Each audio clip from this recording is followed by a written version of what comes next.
Assalamu alaikum. My name is Ali. Today I'm going to tell you about eating manners. Wash hands. Wash your hands before having meal. Say Bismillah. Say Bismillah before you start eating. Be seated.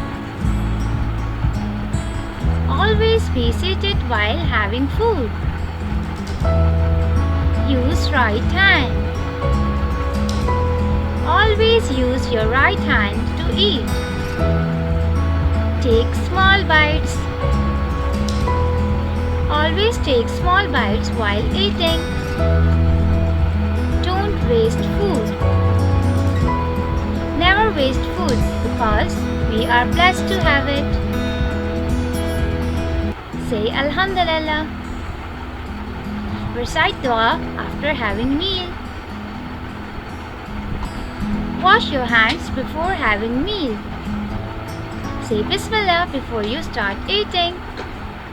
Always be seated while having food.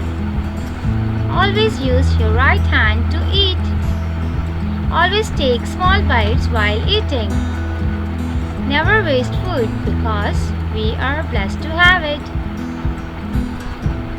Recite dua after having meal. Jazakallah.